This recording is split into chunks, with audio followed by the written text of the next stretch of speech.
floating village, and people live on the water. I grew up in a floating village like this, at a time after war.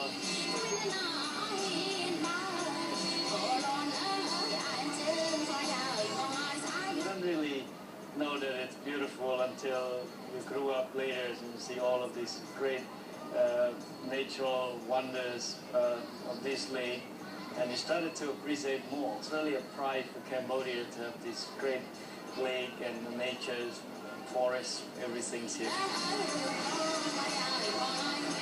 It's important for the tourists or the people from the outside world to come and see this, because this is kind of unique way of life, and that's probably been involved for over 1,000 years. Family, community, so all together, and they don't have to worry that they have to stuck in one place, and they just, if they're ready to move, they move. I mean, first come, first serve, and if you happen to not like your neighbors, then you just move your boat.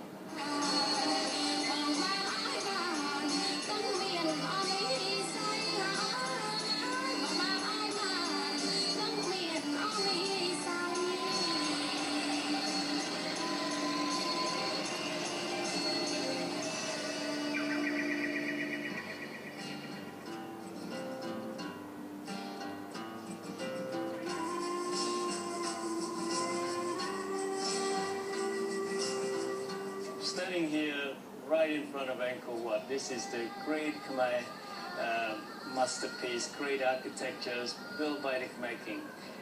The largest temple complex of the whole temple of Angkor. It's Angkor.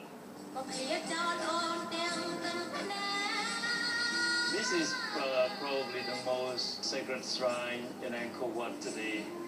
Because of this statue, it's thought to believe that it was the original statue of Vishnu from the central towers that had been removed when the Buddhists came, probably 16th, 17th century.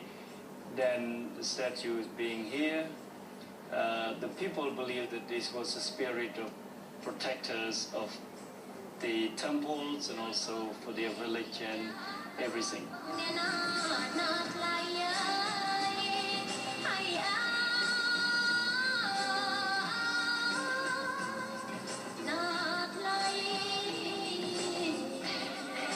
This is one of my most favorite spots of the Angkor Wat, because you could view the central top of Angkor Wat, where you could see these 4 towers, basically, the one in the middle and then another one on the back.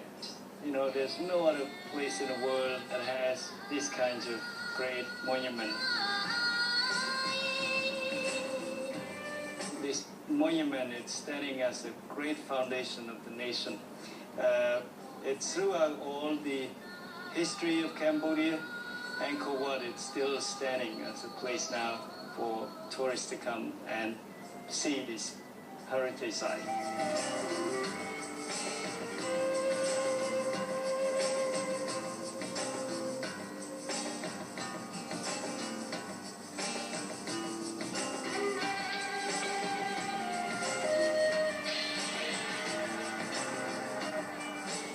So Bayon, it's also one of my favorite temples so far, and it has a distinctive architectural design to represent the god and earth and all the elements. The towers shaped with the face of the Buddha, likeness of the king, and the lotus blossom on the top represent the heaven. So the heavens, the Buddha, all the elements, and this is a beautiful place. And even though one would imagine that these whole towers would have been painted in gold in the heyday, and they must have been so spectacular, so beautiful.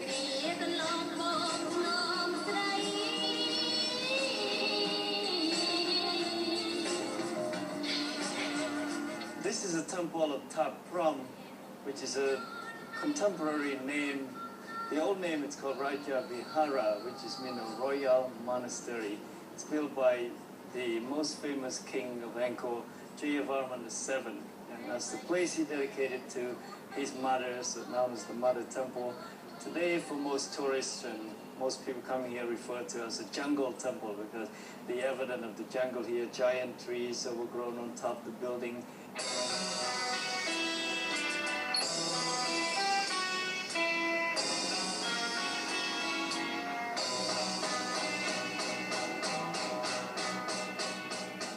So this is one of the great example of the tree, the spong tree or the Tectromelia nudiflora.